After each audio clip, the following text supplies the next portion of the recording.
ಯೋಗೀಸ್ remedy YouTube ವಾಹಿನಿಗೆ ಎಲ್ಲರಿಗೂ ಸ್ವಾಗತ. ಈ ಚಾನಲನ್ನು ಇನ್ನೂ ಸಬ್ಸ್ಕ್ರೈಬ್ ಮಾಡ್ಕೊಂಡಿರಲಿಲ್ಲ ಅಂದರೆ ಸಬ್ಸ್ಕ್ರೈಬ್ ಮಾಡ್ಕೊಳ್ಳಿ. ನೋಟಿಫಿಕೇಷನ್ಗಾಗಿ ಬೆಲ್ ಐಕಾನನ್ನು ಕ್ಲಿಕ್ ಮಾಡಿ. ಇಲ್ಲಿನ ವಿಡಿಯೋಗಳನ್ನು ಲೈಕ್ ಮಾಡಿ ಮತ್ತು ಶೇರ್ ಮಾಡಿ. ವಂದನೆಗಳು. ನಾವು ಇಲ್ಲಿ 22ನೇ ಪ್ರಶ್ನೆ ನೋಡೋಣ. ಎ ಪಟ್ಟಿಯಲ್ಲಿರುವ ಕ್ರಿಯಾ ಗುಂಪುಗಳನ್ನು ಬಿ ಪಟ್ಟಿಯಲ್ಲಿನ ಸೂಕ್ತ ಅಣುಸೂತ್ರಗಳೊಡನೆ ಹೊಂದಿಸಿ ಅಂತಿದೆ. ಎ ಮತ್ತು ಬಿ ಪಟ್ಟಿ ಇದೆ ನಮ್ಮ ಮುಂದೆ. ಇಲ್ಲಿ ಕೀಟೋನ್ ಇದೆ, ಆಲ್ಕೋಹಾಲ್ ಇದೆ, ಆಲ್ಡಿಹೈಡ್ ಇದೆ, ಕಾರ್ಬಾಕ್ಸಿಲಿಕ್ ಆಮ್ಲ. ನೋಡೋಣ, ಇಲ್ಲಿ ಕೀಟೋನ್ ಅಂದರೆ ನಾವು C+O ಅಂತ ಬರಿತೀವಿ. ಹಾಗಾದರೆ C+O ಇರೋದು ಯಾವುದು? ಹಾಗಾದರೆ ಇಲ್ಲಿ ಕೊನೆಯದ್ದು 4ನೇದ್ದು. ಆಲ್ಕೋಹಾಲ್ ಅಂದರೆ OH ಅಂತ, ಅಂದರೆ 1ನೇದ್ದು. ಆಲ್ಡಿಹೈಡ್ ಇದೆ, ಆಲ್ಡಿಹೈಡ್ ಅಂತಂದರೆ CHO ಅಂತ ಬರಿತೀವಿ. ಇಲ್ಲಿ C+O ಬರೆದು H ಇದೆಯಲ್ಲ, ಹಾಗಾದರೆ ಇದು 2ನೇದ್ದು. ಕಾರ್ಬಾಕ್ಸಿಲಿಕ್ ಆಮ್ಲ COOH ಅಂತ ಹೇಳ್ತೀವಿ. ಹಾಗಾದರೆ ಅದು ಏನಾಗಿರ್ತದೆ? 3ನೇದಾಗಿರ್ತದೆ. ಈ ಥರ ಒಂದಿದ್ದು ಎಗೆ 4ನೇದ್ದು, ಬಿಗೆ 1ನೇದ್ದು, ಸಿಗೆ 2ನೇದ್ದು, ಡಿಗೆ 3 ಅಂತಾದರೆ ಇದು 4ನೇ ಉತ್ತರ ಆಗಿರ್ತದೆ. ನಂತರ 23ನೇ ಪ್ರಶ್ನೆ.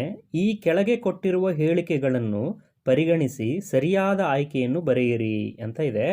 ಇದರಲ್ಲಿ 1ನೇದು, ಪ್ರಕೃತಿಯಲ್ಲಿ ಕಾರ್ಬನ್ ಬೇರೆ ಬೇರೆ ರೂಪಗಳಲ್ಲಿ ದೊರೆಯುತ್ತದೆ. ಅದು ನಿಜ, ಅದನ್ನು ಬಹುರೂಪತೆ ಅಂತ ಕರೀತಾರೆ. ಅದರ ಒಂದು ರಾಸಾಯನಿಕ ಗುಣ ಒಂದೇ ಇದ್ದರೂ ಕೂಡ ಭಿನ್ನ ಭಿನ್ನ ರೂಪಗಳಲ್ಲಿ ಪ್ರಕೃತಿಯಲ್ಲಿ ದೊರೆಯುತ್ತದೆ. ಗ್ರಾಫೈಟ್ ಆಗಿರ್ಬೋದು, ಡೈಮಂಡ್ ಆಗಿರ್ಬೋದು, ಕೋಕ್ ಆಗಿರ್ಬೋದು, ಕಲ್ಲಿದ್ದಲಾಗಿರ್ಬೋದು, ಇದ್ದಲಾಗಿರ್ಬೋದು, ಪುಲರಿನ್, ಇಂಥ ಒಂದು ಬೇರೆ ಬೇರೆ ಭಿನ್ನ ರೂಪಗಳಲ್ಲಿ ದೊರೆಯುತ್ತದೆ. ಹಾಗಾಗಿ ಇದು ನಿಜ ಆಗಿರ್ತದೆ. ಇನ್ನು ವಜ್ರ ಮತ್ತು ಗ್ರಾಫೈಟ್ಗಳು ಕಾರ್ಬನ್ನ ಬಹುರೂಪಗಳು, ಅದು ಕೂಡ ನಿಜನೇ. ಇಲ್ಲಿ ಸಿ ಇದೆ, ವಜ್ರದಲ್ಲಿ ಪ್ರತಿ ಕಾರ್ಬನ್ ಪರಮಾಣು ಇತರ 3 ಕಾರ್ಬನ್ ಪರಮಾಣುಗಳೊಂದಿಗೆ ಬಂಧವನ್ನು ಹೊಂದಿರುತ್ತದೆ ಅಂತಿದೆ. ಇದು ತಪ್ಪು. ಯಾಕಂದರೆ ವಜ್ರದಲ್ಲಿ ಪ್ರತಿ ಕಾರ್ಬನ್ ಪರಮಾಣು ಇತರ 4 ಕಾರ್ಬನ್ ಪರಮಾಣುಗಳೊಂದಿಗೆ ಬಂಧಗೊಂಡಿರ್ತದೆ. ಮತ್ತು ಗ್ರಾಫೈಟ್ನಲ್ಲಿ ಪ್ರತಿ ಕಾರ್ಬನ್ ಪರಮಾಣು ಇತರ 4 ಕಾರ್ಬನ್ ಪರಮಾಣುಗಳೊಂದಿಗೆ ಬಂಧವನ್ನು ಹೊಂದಿರುತ್ತದೆ ಅಂತಿದೆ. ಇದು ಕೂಡ ತಪ್ಪಾಗ್ತದೆ. ಯಾಕಂದರೆ ಗ್ರಾಫೈಟ್ನಲ್ಲಿ ಪ್ರತಿ ಕಾರ್ಬನ್ ಪರಮಾಣು ಇತರ 3 ಕಾರ್ಬನ್ ಪರಮಾಣುಗಳೊಂದಿಗೆ ಬಂಧಗೊಂಡಿರ್ತದೆ. ಹಾಗಾದರೆ ಉತ್ತರ ಏನಾಗಿರ್ತದೆ? ಇಲ್ಲಿ ಎ ಮತ್ತು ಬಿನ ನಾವು ಸರಿ ಅಂತ ಹೇಳಿದ್ದೀವಿ, ಸಿ ಮತ್ತು ಡಿಗಳು ತಪ್ಪಾದರೆ ಇಲ್ಲಿ 1ನೇ ಆಪ್ಷನ್ನು ಸರಿಯಾಗಿರ್ತದೆ. ಹಾಗೆಯೇ 24ನೇ ಪ್ರಶ್ನೆ. ಆಮ್ಲಗಳ ಬಗ್ಗೆ ಪ್ರಯೋಗ ಮಾಡುವಾಗ ಶಿಕ್ಷಕರು ವಿದ್ಯಾರ್ಥಿಗಳಿಗೆ ನೀಡುವ ಸೂಚನೆ ಎಂದರೆ ಅಂತಿದೆ. ಇಲ್ಲಿ 1ನೇದು, ಪ್ರಬಲ ಆಮ್ಲಕ್ಕೆ ನೀರನ್ನು ಹನಿ ಹನಿಯಾಗಿ ಬೆರೆಸಬೇಕು. ಅಂದರೆ ದುರ್ಬಲ ಮಾಡಬೇಕಾದಾಗ ಪ್ರಬಲ ಆಮ್ಲಕ್ಕೆ ನೀರನ್ನು ಹನಿ ಹನಿಯಾಗಿ ಹಾಕ್ತಾರಂತೆ. ಅದನ್ನು ಮಾಡಬಾರ್ದು. ಯಾಕಂದರೆ ಇದು ಒಂದು ಬಹಿರುಷ್ಣಕ ಕ್ರಿಯೆ, ಸ್ಫೋಟಗೊಳ್ಬೋದು. ಅಲ್ಲಿ ಆಮ್ಲ ಎಲ್ಲ ನಮ್ಮ ಮೇಲೆ, ಅಂದರೆ ಆಸಿಡ್ ನಮ್ಮ ಮೇಲೆ ಚೆಲ್ಬೋದು. ಅದಕ್ಕಿಂತ ಬೇರೆಯಾಗಿ ನಾವು ಇಲ್ಲಿ 2ನೇದಿದೆ ನೋಡಿ, ನೀರಿಗೆ ಪ್ರಬಲ ಆಮ್ಲವನ್ನು ಹನಿ ಹನಿಯಾಗಿ ಬೆರೆಸಬೇಕು. ನೀರಿಗೆ ನಾವು ಎಷ್ಟು ಬೇಕಾಗಿರ್ತದೋ ಅಷ್ಟು ಆ ಒಂದು ಆಮ್ಲವನ್ನು ತೆಗೆದುಕೊಂಡು ಹನಿ ಹನಿಯಾಗಿ ಮೆಲ್ಲಗೆ ಸಾವಧಾನವಾಗಿ ಏನು ಬೆರೆಸ್ತಾ ಹೋದಾಗ ಅದನ್ನು ಏನು ಮಾಡ್ಬೋದು? ನಾವು ದುರ್ಬಲ ಆಮ್ಲವಾಗಿ ಪರಿವರ್ತಿಸ್ಕೊಳ್ಬೋದು, ಸಾರರಿಕ್ತಗೊಳಿಸ್ಬೋದು. ನೀರಿಗೆ ಆಮ್ಲವನ್ನು ಹಾಕಬೇಕು ಹೊರತು ಆಮ್ಲಕ್ಕೆ ನೀರನ್ನು ಹಾಕಬಾರ್ದು ಅಂತ. ಇಲ್ಲಿ ನೋಡಿದರೆ 3 ಮತ್ತು 4ಗಳು ಅವುಗಳು ಅಲ್ವೇ ಅಲ್ಲ. ಪ್ರಬಲ ಆಮ್ಲಕ್ಕೆ ನೀರನ್ನು ಸುರಿದು ಬಿಡಬೇಕು, ನೀರಿಗೆ ಪ್ರಬಲ ಆಮ್ಲವನ್ನು ಸುರಿಬೇಕು ಸಡನ್ನಾಗಿ ಅಂತ ಕೊಟ್ಟಿದ್ದಾರೆ, ಅವು ಕೂಡ ಅಲ್ಲ. ಹಾಗಾದರೆ ಉತ್ತರ 2 ಆಗಿರ್ತದೆ. ಇನ್ನು ಪ್ರಶ್ನೆ 25. ಎ ಎನ್ನುವ ಬಿಳಿಯ ಪುಡಿಯನ್ನು ನೀರಿಗೆ ಬೆರೆಸಿದಾಗ ತೀವ್ರವಾದ ಕ್ರಿಯೆ ನಡೆದು ಹೆಚ್ಚಿನ ಪ್ರಮಾಣದ ಶಾಖ ಬಿಡುಗಡೆ ಆಗ್ತದೆ. ಈ ಮಿಶ್ರಣವನ್ನು ಗೋಡೆಗಳಿಗೆ ಅಂದ ಹೆಚ್ಚಿಸಲಿಕ್ಕೆ ಉಪಯೋಗಿಸಿದರೆ ಎ ಅನ್ನುತಕ್ಕಂಥದ್ದು ಯಾವುದು? ಅಂದ ಅಂದರೆ ಇಲ್ಲಿ ಬಿಳಿ ಬಣ್ಣ ಉಂಟು ಮಾಡಲಿಕ್ಕೆ ಗೋಡೆಗಳಿಗೆ ಬಳಿತಾರೆ. ಅದು ಯಾವುದು ಅಂತ ಹೇಳ್ತಾರೆ? ಕ್ಯಾಲ್ಸಿಯಂ ಹೈಡ್ರಾಕ್ಸೈಡು, ಅಂದರೆ CaOH2. ಅದು ಏನು ಮಾಡುತ್ತೆ? ಗೋಡೆಗೆ ಬಳಲಿಕ್ಕೆ ನಾವು ಅದನ್ನು ಬಳಸಲಾಗುತ್ತೆ. ಇದ್ರ ಬಗ್ಗೆ ಇನ್ನು ನೋಡೋದಾದರೆ ಕ್ಯಾಲ್ಸಿಯಂ ಕಾರ್ಬೋನೇಟ್ ಇದೆಯಲ್ಲ, CaCO3, ಅದನ್ನು ಸುಣ್ಣದ ಕಲ್ಲು ಅಂತ ಹೇಳಲಾಗುತ್ತೆ. ಹಾಗೆಯೇ ಕ್ಯಾಲ್ಸಿಯಂ ಆಕ್ಸೈಡು, ಅದು ಸುಟ್ಟ ಸುಣ್ಣ ಅಂತ ಹೇಳಲಾಗುತ್ತೆ. ಕ್ಯಾಲ್ಸಿಯಂ ಹೈಡ್ರಾಕ್ಸೈಡ್ ಇದೆಯಲ್ಲ, ಅರಳಿದ ಸುಣ್ಣ ಅಂತ ಹೇಳಲಾಗುತ್ತೆ. ಅಂದರೆ ಇಲ್ಲಿ ಬಳಸ್ತಕ್ಕಂಥದ್ದು ಯಾವುದು? ಕ್ಯಾಲ್ಸಿಯಂ ಹೈಡ್ರಾಕ್ಸೈಡು, ಅಲ್ಲಿ ಅರಳಿದ ಸುಣ್ಣವನ್ನೇ. ಹಾಗಾದರೆ ಗೋಡೆಯ ಅಂದವನ್ನು ಹೆಚ್ಚಿಸ್ತಕ್ಕಂಥದ್ದು ಯಾವುದು ಅಂದರೆ ಕ್ಯಾಲ್ಸಿಯಂ ಹೈಡ್ರಾಕ್ಸೈಡ್. ಇನ್ನು 26ನೇ ಪ್ರಶ್ನೆ. ಒಂದು ಧಾತುವಿನ ಪರಮಾಣು 27 ಆದರೆ ಆ ಧಾತುವು 1. ಇಲ್ಲಿ ಅಲೋಹ, ಲೋಹಾಭ, 0 ವರ್ಗದ ಧಾತು, ಲೋಹ ಅಂತಿದೆ.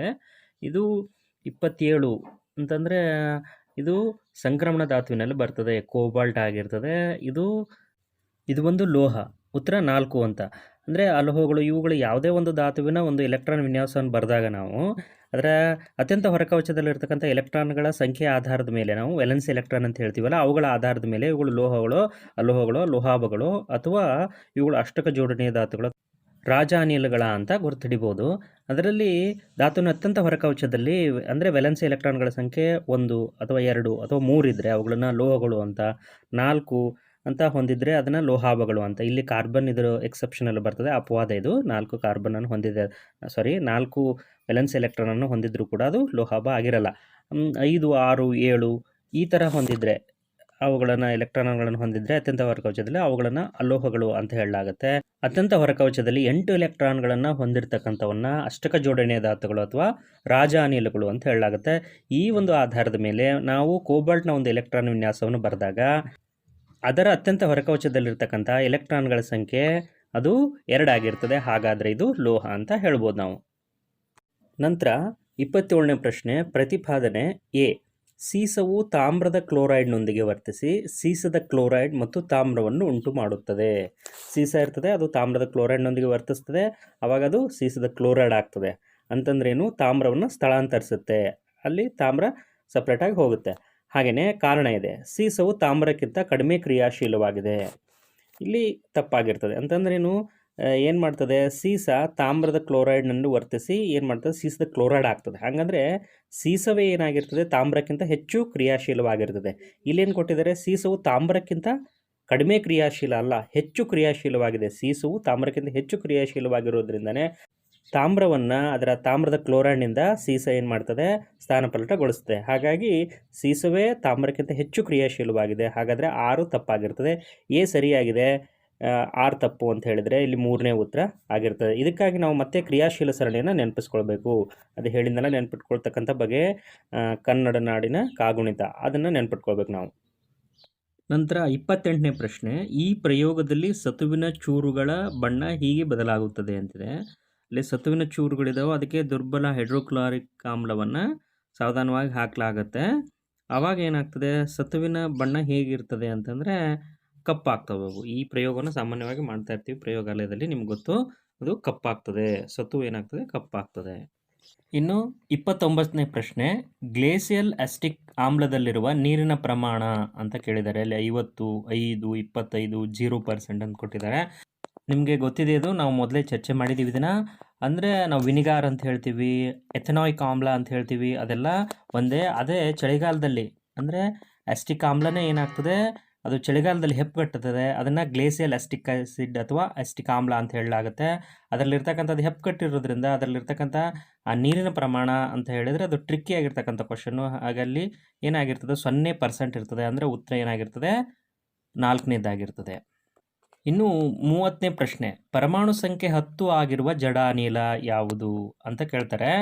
ಇಲ್ಲಿ ನಿಮಗೆ ಗೊತ್ತು, ಹೀಲಿಯಮ್ಮು, ನಿಯಾನು, ಆರ್ಗಾನು, ಕ್ರಿಪ್ಟಾನು, ಕ್ಸೆನಾನು, ರೆಡಾನ್ ಅಂತ ಹೇಳ್ತೀವಿ ನಾವು. ಹಾಗಾದರೆ ನಿಮಗೆ ಹೀಲಿಯಮ್ 2 ಆದರೆ ನಿಯಾನು 10, ಆರ್ಗಾನ್ 18, ಅಲ್ಲಿ ಕ್ರಿಪ್ಟಾನು 36, ಕ್ಸೆನಾನ್ 54 ಮತ್ತು ರೆಡಾನು 86 ಆಗಿರ್ತದೆ. ಹಾಗಾದರೆ ಇಲ್ಲಿ ಉತ್ತರ ಪರಮಾಣು ಸಂಖ್ಯೆ 10 ಹೊಂದಿರತಕ್ಕಂಥದ್ದು ನಿಯಾನ್ ಅಂತ. ಇನ್ನು ಪ್ರಶ್ನೆ ಸಂಖ್ಯೆ 31, ಈ ಲೋಹಗಳನ್ನು ಅವುಗಳ ಲೋಹೀಯ ಗುಣದ ಇಳಿಕೆ ಕ್ರಮದಲ್ಲಿ ಬರೆದಾಗಿನ ಸರಿಯಾದ ಜೋಡಣೆ ಅಂತಿದೆ. ಅದು ಲೋಹೀಯ ಗುಣ, ಈಗ ಆವರ್ತ ಕೋಷ್ಟಕದಲ್ಲಿ ನಾವು ನೋಡಿದಾಗ, ಆಧುನಿಕ ಆವರ್ತ ಕೋಷ್ಟಕದಲ್ಲಿ ಲೋಹೀಯ ಗುಣ ಆವರ್ತದಲ್ಲಿ ಎಡದಿಂದ ಬಲಕ್ಕೆ ಹೋಗ್ತಾ ಇದ್ದಂಗೆ ಕಡಿಮೆ ಆಗ್ತಾ ಹೋಗ್ತದೆ, ಮೇಲಿಂದ ಗುಂಪಿನಲ್ಲಿ ಮೇಲಿಂದ ಕೆಳಕ್ಕೆ ಬರ್ತಾ ಇದ್ದಂಗೆ ಹೆಚ್ಚಾಗ್ತಾ ಹೋಗ್ತದೆ.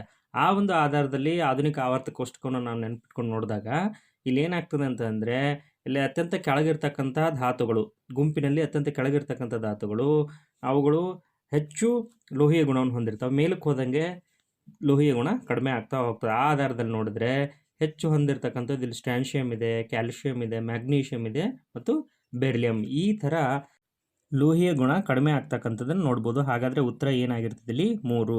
ಅಂದರೆ ಯಾವುದೇ ಈ ಥರದ್ದು ಬಂದಾಗ ನಾವು ಏನು ಮಾಡಬೇಕು, ಅಲ್ಲಿ ಆವರ್ತ ಮತ್ತು ಗುಂಪಿನಲ್ಲಿ ಹೇಗೆ ಲೋಹೀಯ ಗುಣ ಕಡಿಮೆ ಮತ್ತು ಹೆಚ್ಚಾಗ್ತದೆ ಅನ್ನೋದರ ಆಧಾರದ ಮೇಲೆ, ಈ ಧಾತುಗಳು ಎಲ್ಲಿ ಕಂಡು ಬರ್ತವೆ ಅನ್ನೋದರ ಆಧಾರದ ಮೇಲೆ ಇವುಗಳನ್ನ ಜೋಡಣೆ ಮಾಡ್ಬೋದು. ಇಲ್ಲಿ ಮುಂದಿನ ಪ್ರಶ್ನೆ 32, ಪರಮಾಣು ಸಂಖ್ಯೆ 18 ಇರುವ ಜಡ ಅನಿಲ 1 3ನೇ ಆವರ್ತದಲ್ಲಿದ್ದರೆ ಪರಮಾಣು ಸಂಖ್ಯೆ 17 ಇರುವ ಧಾತುವು ಯಾವ ಆವರ್ತ ಮತ್ತು ಗುಂಪಿನಲ್ಲಿ ಕಂಡುಬರುತ್ತದೆ ಅಂತಿದೆ. ಇಲ್ಲಿ ನೋಡಿದಾಗ ನಾವು ಏನಂತಂದರೆ, ಪರಮಾಣು ಸಂಖ್ಯೆ 10 ಅದು ಒಂದು ಜಡ ಅನಿಲ, ಅದರ 10ರ ನಂತರ ಬರ್ತಕ್ಕಂಥದ್ದು 11, 11ರಿಂದ 18ರವರೆಗೆ ಬರ್ತಕ್ಕಂಥ ಎಲ್ಲ ಒಂದು ಧಾತುಗಳು ಏನಾಗಿರ್ತವೆ, 3ನೇ ಆವರ್ತದಲ್ಲೇ ಕಂಡು ಬರ್ತವೆ ಅಂತ. ಹಾಗೆ 18 ಇದೆ. 18ರ ಹಿಂದೆ ಅಂತಂದ್ರೆ 17 ಅದು ಕೂಡ ಅದೇ ಆವರ್ತದಲ್ಲಿ ಕಂಡುಬರ್ತದೆ ಅಂತ ಗೊತ್ತಾಗ್ತದೆ. ಯಾಕಂದರೆ ನಾವು ಎಲೆಕ್ಟ್ರಾನ್ ವಿನ್ಯಾಸವನ್ನು ಬರಿತೀವಿ, ಗೊತ್ತಾಗ್ತದೆ. ಎಲೆಕ್ಟ್ರಾನ್ ವಿನ್ಯಾಸದ ಆಧಾರದ ಮೇಲೆ ನಾವು ಯಾವ ಧಾತು ಅದು ಮತ್ತು ಯಾವ ಗುಂಪು ಮತ್ತು ಯಾವ ಆವರ್ತಕ್ಕೆ ಸೇರಿದೆ ಅಂತ ನೋಡ್ಕೋಬೋದು. ಇಲ್ಲಿ ಜಡಾನಿಲ 18 ಆಗಿರೋದ್ರಿಂದ ಅದರ ಹಿಂದಿನ ಧಾತು 17, ಅದು ಕೂಡ ಅದೇ ಆವರ್ತಕ್ಕೆ ಸೇರುತ್ತೆ, 3ನೇ ಆವರ್ತಕ್ಕೆ ಸೇರುತ್ತೆ. ಯಾವ ಒಂದು ಗುಂಪಿಗೆ ಸೇರುತ್ತೆ ಅಂದರೆ ಅದು 17ನೇ ಗುಂಪಿಗೆ ಸೇರುತ್ತೆ ಅಂತ ಹೇಳ್ಬೋದು. ಮುಂದಿನ ಪ್ರಶ್ನೆ, ಬ್ಯೂಟನೋನಿನ ರಚನಾ ಸೂತ್ರ. ಬ್ಯೂಟನೋನ್ ಅಂತಿದೆ. ನೋನ್ ಅಂತ ಬಂದರೆ ಇದು ಏನಾಗಿರ್ತದೆ, ಕೀಟೋನ್ ಆಗಿರ್ತದೆ.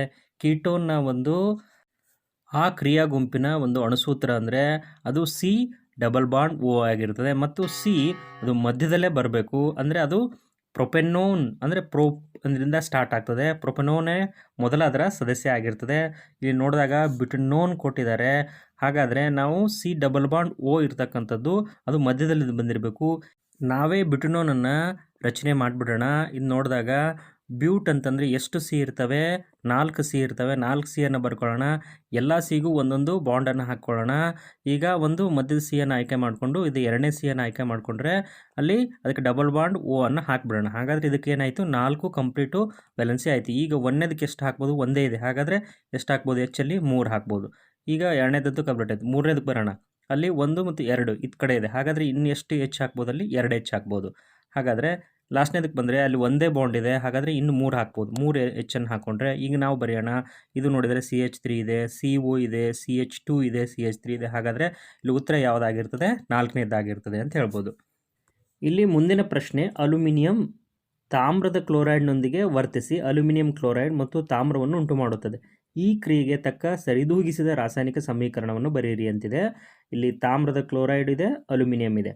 ಅಲ್ಯೂಮಿನಿಯಮ್ಮು ಪ್ಲಸ್ ತಾಮ್ರದ ಕ್ಲೋರೈಡನ್ನು ಬರೆದಾಗ ಏನಾಗ್ತದೆ, ಅಲ್ಯೂಮಿನಿಯಂ ಕ್ಲೋರೈಡು ಮತ್ತು ಅದು ತಾಮ್ರ ಉಂಟಾಗ್ತದೆ ಅಂತಂದರೆ ನಾವು ಬರೆಯುವಾಗ ಏನು ಮಾಡಬೇಕು ಅಂತಂದರೆ ವೆಲೆನ್ಸಿ ಕಾಪರ್ದು ಎಷ್ಟು 2 ಇರ್ತದೆ, ಹಾಗೆ ಅಲ್ಯೂಮಿನಿಯಮ್ದು ಎಷ್ಟು 3. ಈ ಥರ ಹೊಂದಿರತಕ್ಕಂಥದ್ದನ್ನು ನೋಡಬೇಕು ನಾವು. ಇಲ್ಲಿ 2 ಇದೆ, ಇಲ್ಲಿ 3 ಇದೆ, ಈ ಥರದ್ದೊಂದು. ಹಾಗಾದರೆ ಇಲ್ಲಿ ಸಿಕ್ತು.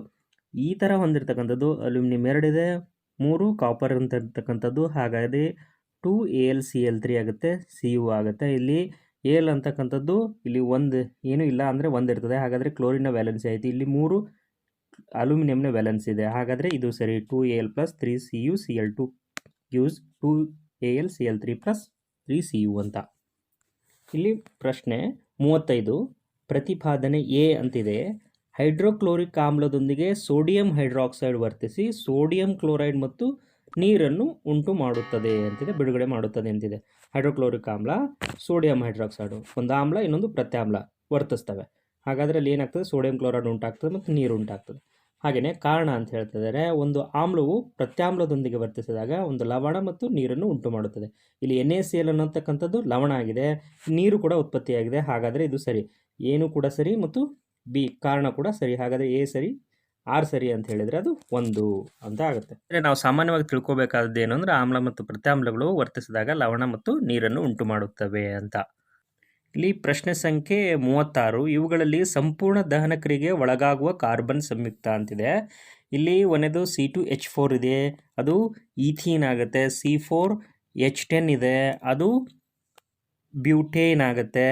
ಇಲ್ಲಿ C3H4 ಇದೆ, ಅದು ಪ್ರೋಪೈನ್ ಆಗುತ್ತೆ. C5H10 ಅಂತಿದೆ, ಹಾಗಾದರೆ ಇದು ಪೆಂಟೀನ್ ಆಗುತ್ತೆ. ಇಲ್ಲಿ ಸಂಪೂರ್ಣವಾಗಿ ದಹನ ಆಗ್ತಕ್ಕಂಥವು ಯಾವುವು, ಪರ್ಯಾಪ್ತಗಳು. ಪರ್ಯಾಪ್ತ ಅಂದರೆ ಇಲ್ಲಿ ಯಾವುದು ನೋಡಬೇಕು, ಸಿ ಎಷ್ಟಿರ್ತಾವೋ ಅದರ ಡಬಲ್ಲು + 2 ಇರಬೇಕು.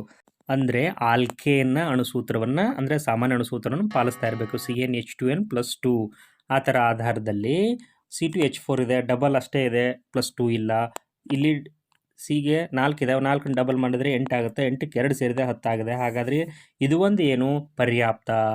ಹಾಗಾದರೆ ಇದು ಸಂಪೂರ್ಣವಾಗಿ ದಹನ ಆಗ್ತಕ್ಕಂಥದ್ದು. ಪರ್ಯಾಯ ಹೈಡ್ರೋಕಾರ್ಬನ್ಗಳು ಸಂಪೂರ್ಣವಾಗಿ ದಹನ ಆಗ್ತವೆ, ಅಪರ್ಯಾಪ್ತ ಹೈಡ್ರೋಕಾರ್ಬನ್ಗಳಲ್ಲ ಅಂತ. ಇದರ ಮೂಲಕ ನಾವು ಈ ಉತ್ತರ ಏನಾಗಿರ್ತದೆ, 3 ಆಗಿರ್ತದೆ. ಇಲ್ಲಿ ಪ್ರಶ್ನೆ ಸಂಖ್ಯೆ 37, 10 ಮಿಲಿ ಲೀಟರ್ನಷ್ಟು ಅಸಿಟಿಕ್ ಆಮ್ಲವನ್ನು ಅಷ್ಟೇ ಪ್ರಮಾಣದ ನೀರಿನೊಂದಿಗೆ ಬೆರೆಸಿದಾಗ ದೊರಕುವ ಮಿಶ್ರಣವನ್ನು ಪ್ರತಿನಿಧಿಸುವ ಸರಿಯಾದ ಚಿತ್ರ ಅಂತಿದೆ. ಈ ಚಿತ್ರಗಳನ್ನು ನೋಡ್ತಾ ಹೋದಾಗ ಒಂದನೇದು ನೀರು ಅಸಿಟಿಕ್ ಆಮ್ಲ ಅಂದರೆ ಬೇರೆ ಬೇರೆ ಆಗಿರ್ತದೆ ಅಂತ. ಅಸಿಟಿಕ್ ಆಮ್ಲ ಎರಡನೇದರಲ್ಲಿ ಮೇಲೆ ಇದೆ, ನೀರು ಕೆಳಗಡೆ ಇದೆ, ಅದು ಕೂಡ ಬೇರೆ ಬೇರೆ ಆಗಿರ್ತಕ್ಕಂಥದ್ದು ತೋರಿಸುತ್ತೆ. ಮೂರನೇದರಲ್ಲಿ ನೀರು ಬೇರೆ ಇದೆ ಮತ್ತು ಅಸ್ಟಿಕ್ ಆಮ್ಲ ಮತ್ತು ನೀರು ಹೀಗೆ ಪದರಗಳಲ್ಲಿ ಕಂಡುಬರ್ತದೆ ಅಂತ ಹೇಳ್ತಾರೆ. ನೀರು, ಅದಾದಮೇಲೆ ಅಸ್ಟಿಕ್ ಆಮ್ಲ, ಅದಾದಮೇಲೆ ನೀರು ಅಂತ ಈ ಥರ 3 ಪದರಗಳು. ಇಲ್ಲಿ 4ನೇದರಲ್ಲಿ ನಿಚ್ಚಳ ದ್ರಾವಣ, ಯಾವುದೂ ಕೂಡ ಸಪ್ರೇಟ್ ಆಗಿರ್ತಕ್ಕಂಥ ಒಂದು ದ್ರಾವಣ ಇಲ್ಲ. ಹಾಗಾಗಿ ಇಲ್ಲಿ ಒಂದೇ ಥರ ಕಾಣಿಸ್ತದೆ, ಎಲ್ಲ ಒಂದರೊಳಗೆ ಒಂದು ಬೆರೆತ್ಕೊಂಡಿದೆ. ಹಾಗಾಗಿ ಅಸ್ಟಿಕ್ ಆಮ್ಲ ಅದೇನೇನಾಗ್ತದೆ, ನೀರಿನಲ್ಲಿ ವಿಲೀನ ಆಗ್ತದೆ ಸಂಪೂರ್ಣವಾಗಿ. ಯಾವುದೇ ಒಂದು ಸಪ್ರೇಟ್ ಆದ ಲೇಯರ್ಗಳು ಕಾಣಿಸಲ್ಲ. ಹಾಗಾದರೆ 4ನೇದು ನಿಚ್ಚಳ ದ್ರಾವಣ ಇದೆಯಲ್ಲ, ಅದು ಸರಿಯಾಗಿರ್ತದೆ.